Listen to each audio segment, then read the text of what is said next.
Este é o Azul. Sabia que 80% dos habitats da União Europeia estão em más condições? O panorama não é nada animador e, para assegurar a tarefa urgente de recuperar estes habitats, a Comissão Europeia propôs, em junho do ano passado, a chamada Lei do Restauro da Natureza. Só que o plano acabou por tropeçar nos corredores do Parlamento Europeu. Uma manobra política dos partidos à direita acabou por fazer com que a proposta, que juntou os compromissos de eurodeputados da Comissão de Ambiente com alterações à versão inicial, fosse rejeitada na própria Comissão de Ambiente. E em julho, a Lei do Restauro da Natureza vai ter a sua última oportunidade no plenário do Parlamento Europeu. Se não passar a prova, a Comissão Europeia terá de fazer uma nova versão da lei e o processo recomeça.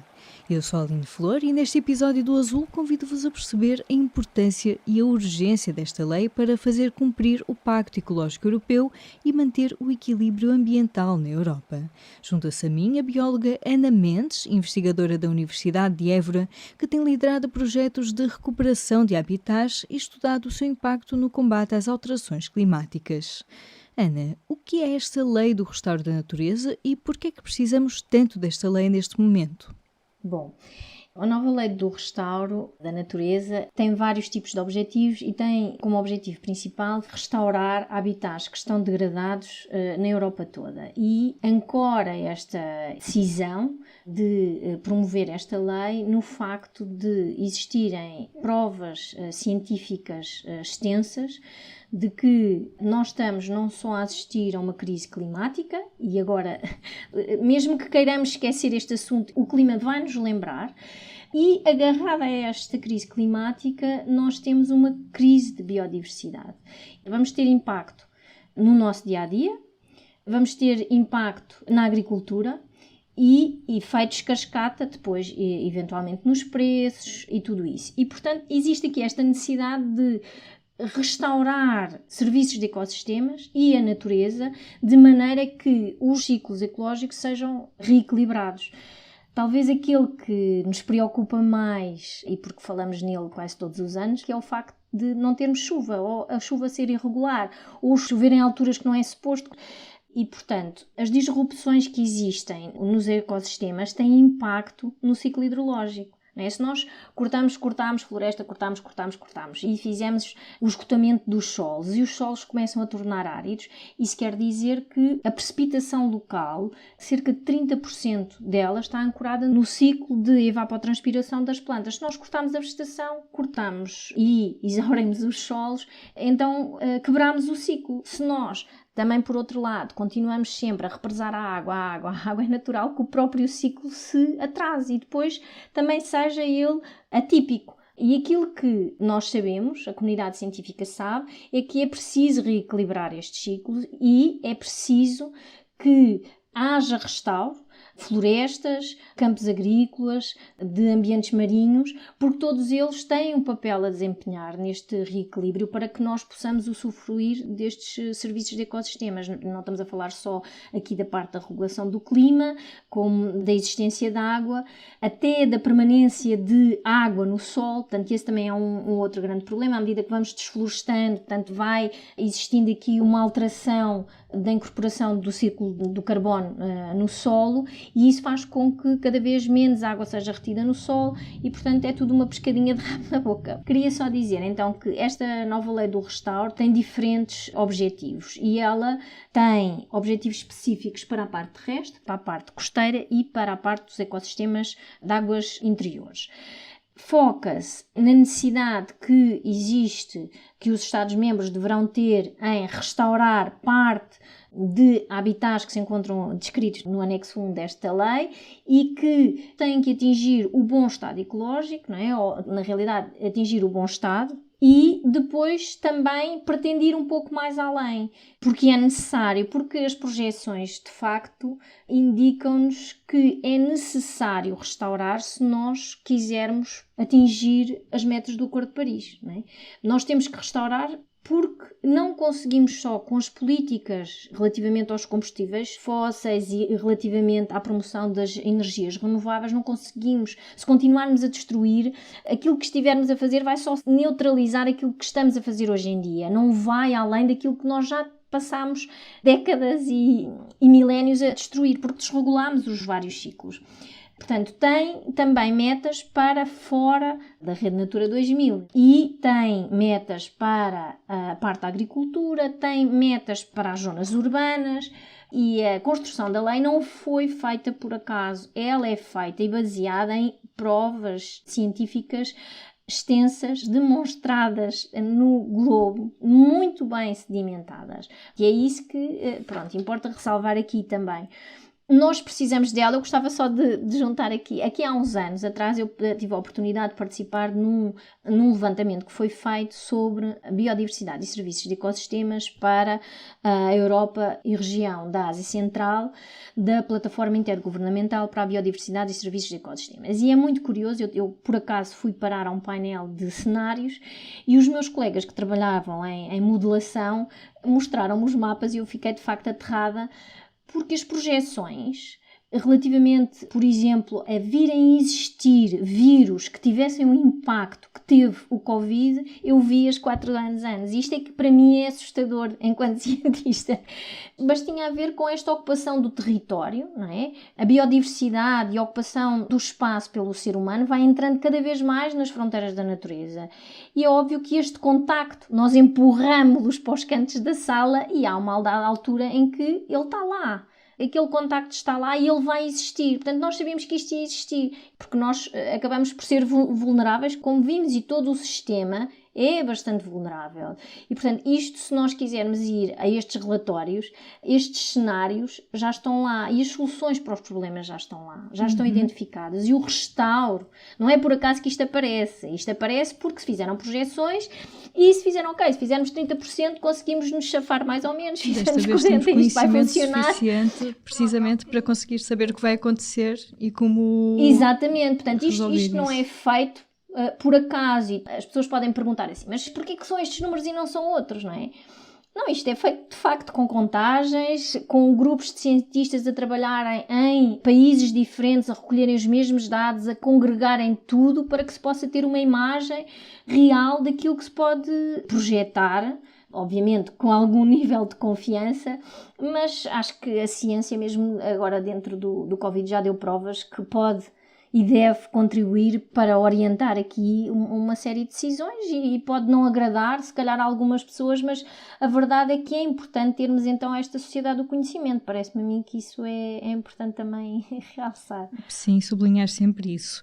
Uma das questões que tem sido levantada, principalmente pelos, digamos, detratores da forma, como foi apresentada a lei de restauro pela Comissão Europeia e a proposta agora que está a ser debatida e com muita polémica pelo Parlamento Europeu, é a questão da agricultura, não é? De como se diz, nas suas versões mais extremas, que não vamos conseguir garantir a segurança alimentar da Europa, etc. A professora conseguia dar uma visão um pouco mais fria sobre o que é que de facto pode ser o impacto desta lei do restauro, por exemplo, na produtividade agrícola, digamos, se nós aplicarmos estas medidas que, como explicou, são necessárias para a nossa sobrevivência, digamos, no planeta. Que impacto é que podem ter na agricultura? O que é que concretamente nós sabemos que poderá ter que ser ajustado na agricultura europeia, por exemplo, se a lei passar como está mais ou menos previsto neste momento? Bom, eu gostava de começar por dizer que, de facto, as práticas terão que mudar, não é? Terão que ser mais verdes, mas a Comissão Europeia está disposta a pagar o preço e nós todos, enquanto consumidores, já demos provas que estamos dispostos a pagar esse preço, não é? Cada vez mais os consumidores têm vindo a preferir nas prateleiras alimentos mais saudáveis, porque têm cada vez mais também a consciência de que aquilo que comem pode estar contaminado com pesticidas e com herbicidas, não é? E estão cada vez mais preocupados e atentos também à sua volta e percebem que, desde a altura em que nasceram até a altura em que agora tomam decisões, que há de facto uma mudança assustadora na quantidade de animais e de biodiversidade que nos rodeia. Também é verdade que hoje em dia existem também mais provas científicas do impacto positivo que a biodiversidade nos traz. Relativamente aqui ao impacto na agricultura, eu gostava de dizer que os agricultores, e eu estou um bocadinho à vontade para falar deste assunto porque sou neta de agricultores e de produtores intensivos ali da zona de Almeirim, e aquilo que eu noto é que existe essa consciência até por parte dos agricultores. Existe a consciência de que os herbicidas e os pesticidas que põem têm um impacto e que preferiam usar outro tipo de técnicas que lhes permitissem retirar benefício económico. Obviamente que também é aqui a expectativa do Pacto Verde Europeu que haja também um reconhecimento grande do papel do agricultor na produção dos alimentos e do justo valor que deve ter um alimento que é pago, o valor justo, socialmente justo, que é pago àquele que é o produtor. Portanto, relativamente à consciência ambiental e à vontade de adquirir melhores práticas, eu estou certa que existe essa vontade. Aquilo que pode acontecer é que, se calhar, alguns grupos económicos não terão interesse em que exista essa passagem. Julgo que estão asseguradas as condições para fazermos esta transição, até porque mesmo nos meios rurais a consciência ambiental é cada vez maior. E na sociedade também, não é? Nós temos hoje em dia jovens a encerrar escolas e a pedir aos governos para tomarem medidas, e esta é claramente uma medida que deve ser apoiada por todos os governos e que, de facto, os ministros do Ambiente europeus nos disseram: nós queremos esta nova lei. O Parlamento parece andar assim um pouco perdido, mas pronto. Sim. Mas agora como é que vê então este lado desta politização, não é? Porque os agricultores, não sei se podemos dizer os pequenos agricultores, têm esta consciência ambiental precisamente porque sentem estas perturbações dos ciclos da natureza como afeta a sua produção, mas como é que interpreta ou onde é que identifica este desacerto entre algo que é tão claro para a ciência e, por exemplo, como disse, para os agricultores que estão a trabalhar a terra, e depois esse mesmo grupo ser tão facilmente... Bom, que nós não nos podemos esquecer também, é óbvio que os agricultores e quem depende deste tipo de agricultura veja um potencial afetar do rendimento, que na realidade, no meu entender, poderá estar ancorado em alguma desinformação, porque às vezes nós produzirmos mais não é necessariamente o mais pode ser menos, porque os custos da produção intensiva podem, em alguns casos, comer em parte uma margem do lucro, e portanto nós podemos produzir menos e sermos mais sustentáveis. E acho, muito honestamente, que é uma questão de resistência à mudança, sobretudo. Também é uma questão de como é que nós queremos ficar nesta figura, não é? É uma questão de anos, porque a sociedade e todos nós temos aqui uma nova geração, que vão ser os novos consumidores, e eles não vão aceitar. Eu já não aceito, não é? Eu já não aceito estes produtos, eu procuro outro tipo de produtos que sejam produzidos em Portugal, que sejam mais verdes. Portanto, esta transição, quer queiramos, quer não, vai dar-se. Cabe-nos a nós decidir se queremos fazer parte desta mudança.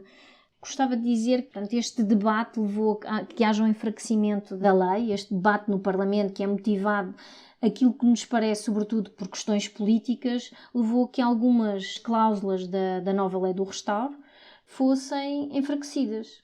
No caso, uma que a mim me parece escandalosa, para a sociedade de uma maneira geral, que havia uma cláusula de não deterioração, ou seja, os Estados-membros não podiam deixar de deteriorar. E conseguiram, os lobbies do centro-direita, conseguiram com que esta cláusula deixasse de figurar, o que me parece pernicioso no sentido em que, quer dizer, nós já chegamos a um ponto que nós não podemos degradar, nós não podemos estar a pedir às pessoas para converterem os seus carros para carros elétricos, não podemos estar a aumentar o preço do gasóleo, não podemos estar a onerar as famílias com isto tudo e, não, mas agora vamos continuar a degradar só porque, pronto, depois logo se paga. Isto, as gerações que vierem aí a seguir logo pagam isto. Não pode ser, não é? Temos de ter todos também mais responsabilidade intergeracional, também me parece que é algo que é importante. Já agora, a professora podia falar então um pouco também sobre Qual é a sua experiência nesta área, né, de investigação sobre restauro e da importância disso? Não sei como, e também se calhar conduzir-nos por alguns exemplos e depois talvez como é que também chegou este conhecimento também um bocado mais aprofundado sobre a lei do restauro. Podia-nos falar um pouco sobre o seu trabalho. Ok. Bom, então eu começo... eu tenho contacto aqui com a parte do restauro no rescaldo do meu doutoramento, que era sobre corredores ecológicos e aves em rios, e um dos pontos da amostragem era em Alpiarça, no Paulo da Goxa, e na altura tinha há cerca de 5 ou 6 anos deixado de existir ali uma extração de inertes grandes e tinha sido selada uma lixeira que se encontrava numa linha d'água.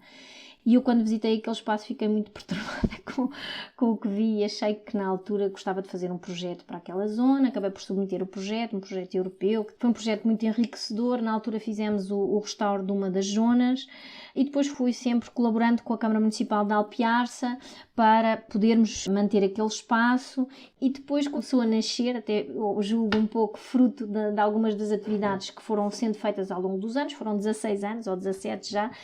Começou a existir um interesse por parte da população local para voltar a pegar no Paulo, e voltaram a relançar e puxaram-me outra vez um bocadinho para voltar para aquele espaço, e então submetemos um novo projeto europeu, que é um projeto RIOED, que é sobre restauro de zonas úmidas e turfeiras e o potencial que estas zonas têm como sequestradores de carbono, e pretende dar aconselhamento à Comissão sobre a aplicação do regulamento de uso e cobertura do solo. Vamos aqui tentar uniformizar os critérios de reporte à Comissão, como é que eles devem ser feitos em todos os Estados-membros, para que, portanto, seja também o mais justo e para que seja o mais preciso possível. E, portanto, no âmbito deste novo projeto, nós vamos comparar uma parte da reserva do Paulo da Goxa, que foi criada agora, nova, com zonas onde vamos fazer restauro, e comparar então o sequestro de carbono nestas zonas, e também comparar com o maneio, se tivermos vacas, qual é que é a perda para o agricultor, qual é que são os ganhos, tentarmos quantificar exatamente, ok, se nós enquanto sociedade, também a verdade seja dita, não podemos dizer aos agricultores, mas nós agora queremos que vocês parem de fazer isto e, desculpem lá, mas isto agora é tudo reserva e não vão produzir alimentos, não é? E não pode ser, porque não é justo. A sociedade paga, como um todo, os custos, e terá que pagar e terá que dar uma contrapartida económica aos agricultores que fazem esta reconversão, que estão dispostos a libertar uma parte do seu território para fazer restauro. Neste projeto, o que nós vamos fazer é então comparar quais são os ganhos em termos de sequestro de carbono, quais são as perdas do agricultor a nível económico e quais são também os ganhos a nível de biodiversidade, para depois podermos fazer então este aconselhamento de dizer à Comissão, então as ajudas devem ser feitas com base nestes pressupostos, não é? Estamos a trabalhar, e agora julgo que é muito importante ressalvar isto, que é também no âmbito aqui da nova lei do restauro, tem vindo a público uma série de confusões acerca do setor agrícola e da falta de apoio, e na realidade nós estamos a trabalhar com a Quinta da Atela, que é do Grupo Valor, e aquilo que notamos é que existe uma preocupação genuína em tornar os negócios mais sustentáveis, e portanto percebe-se que há aqui um jogo político que a sociedade como um todo está um pouco aliada, e que é importante também que os políticos tenham a noção que têm uma responsabilidade por terem sido eleitos, e que por vezes, se calhar, não é pior saírem do meio onde estão e fazerem um bocadinho um zoom out e perceber, ok, eu estou imiscuído, esta é a realidade que eu estou a ver, porque só estou a trabalhar com estas pessoas, mas eu preciso de vir cá fora e olhar para este problema de fora para conseguir tomar uma decisão e para representar até quem me elegeu da melhor maneira, porque a sociedade parece-me que já deu provas suficientes daquilo que quer. Mas eu gostava de chamar aqui a atenção também aqui para um exemplo que vem na sequência destes peritos internacionais que tiveram em Alpiarça, que nos trouxeram uma história muito interessante de uma das maiores empresas de exploração de turfa do norte da Europa, que foi forçada por normativos europeus a deixar de fazer a extração de turfa como fazia no processo, não é? Porque aquilo que eles faziam era faziam a extração de turfa, tornavam-na num produto que era usado na agricultura e vendiam, e esse produto era muito caro e havia ali um modelo de negócio. E o mais engraçado, de facto, julgo que é tudo uma questão de mindset, porque esta empresa que era tão grande reconverteu-se e é hoje uma das maiores empresas e que faz restauro de torfeiras, não só das suas, mas é especialista em restauro de torfeiras e fala pelo mundo inteiro. E publicou os resultados, é ainda mais rentável do que era na altura da exploração da turfa. Porquê? Porque nós todos temos de ter a noção que existe um mercado e existe um modelo de negócio novo que nós não estamos a antecipar porque não conhecemos, mas este mercado existe. E isto, se calhar, dá-nos menos trabalho, produz-nos mais alimentos de uma maneira mais sustentável. E, se calhar, podemos produzir menos alimentos e, se calhar, não desperdiçar tanto, não é? E sermos mais responsáveis ambientalmente, não é? Isto também é algo que a sociedade já se apercebeu. Nós temos imensos apoios, as pessoas aderem à circularidade, às novas medidas que vêm no âmbito do pacote verde europeu. Portanto, a sociedade está preparada. Temos é que também nós deslocarmos um bocadinho às vezes das nossas práticas e procurar estes novos modelos de negócios que podem até ser mais rentáveis e que nós não tínhamos antecipado. Uhum. Eu queria só, se calhar, até pegando neste exemplo que antecipa um bocado a pergunta que eu queria lhe pôr para fechar assim um pouco esta conversa, que tem que ver com a ideia que nós temos também de sustentabilidade, não é? Do conceito da década de 80, quando surge mais assim nas Nações Unidas, há uma visão da sustentabilidade em que se fala da sustentabilidade da natureza, a sociedade e a economia como, digamos, 3 dimensões complementares.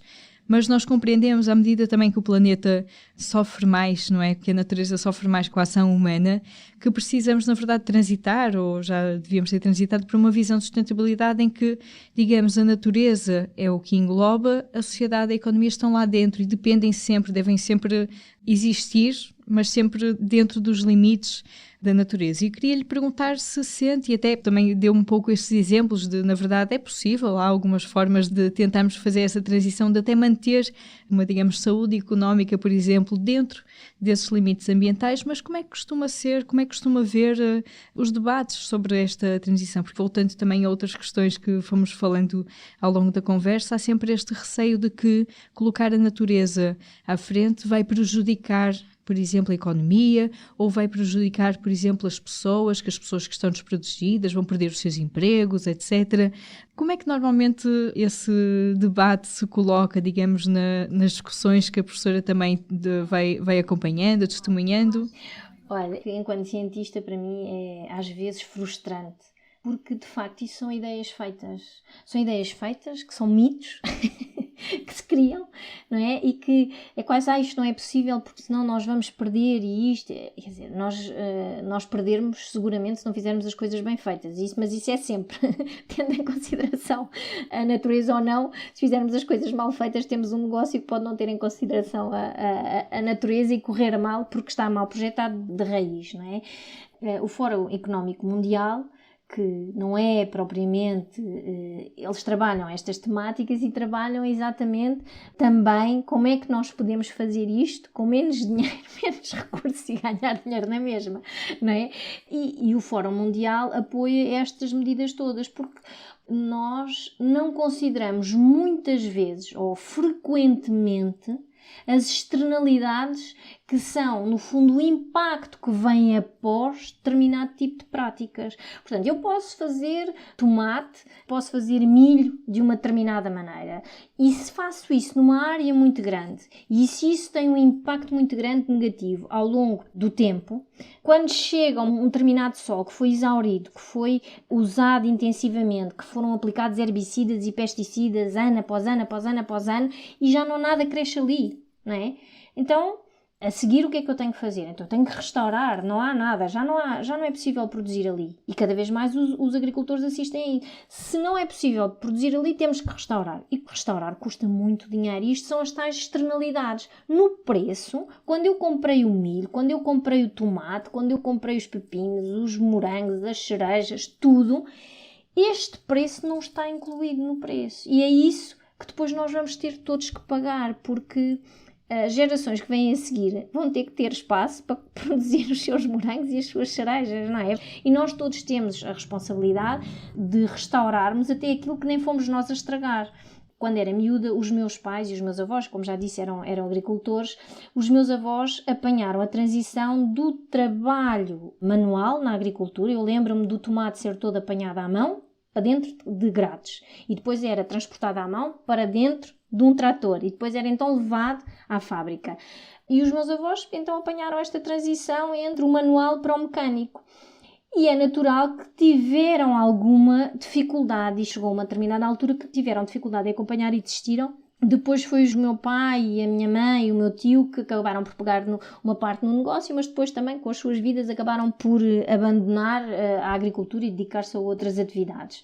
Mas nós agora estamos nesta encruzilhada, não é? Todas as gerações têm que fazer o seu papel e têm uma responsabilidade, temos que fazer esta transição, não há outra hipótese. Há uns tempos, também gostava de deixar aqui esta mensagem, há uns tempos participei num workshop muito interessante de um projeto europeu que é o Water for All, em que se reuniram uma série de peritos, precisamente para tentarmos identificar quais são os caminhos que nós devemos seguir para ter uma gestão adequada da água.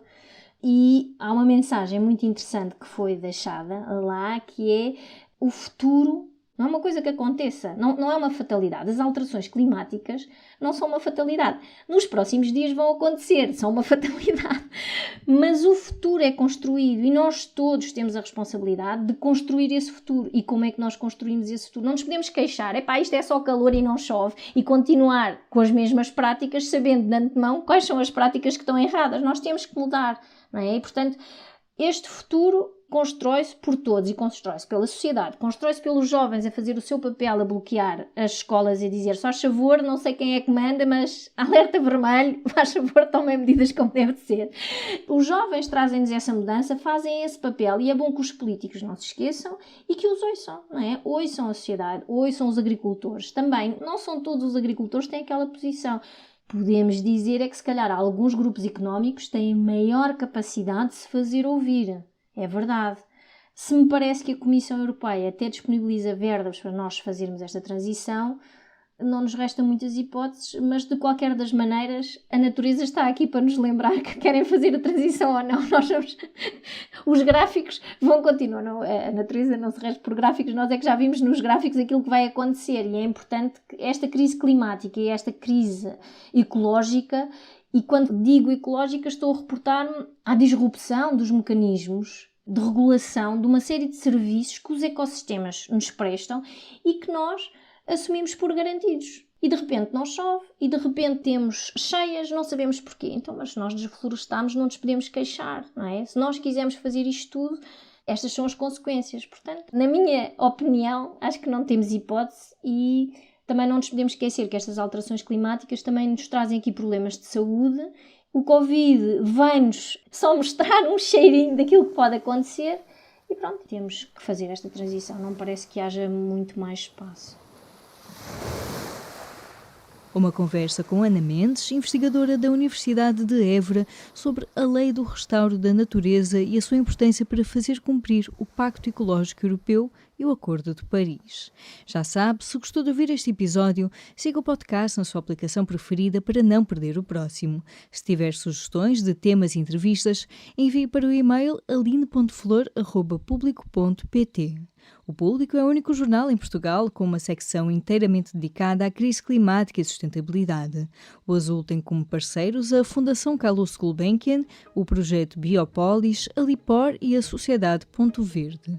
Mas para manter a sua fonte de informação de acesso livre sobre clima e ambiente, também precisamos de si. Não deixe de assinar o Público. O podcast Azul é editado por mim, Aline Flor, e volta daqui a 2 semanas. Até lá!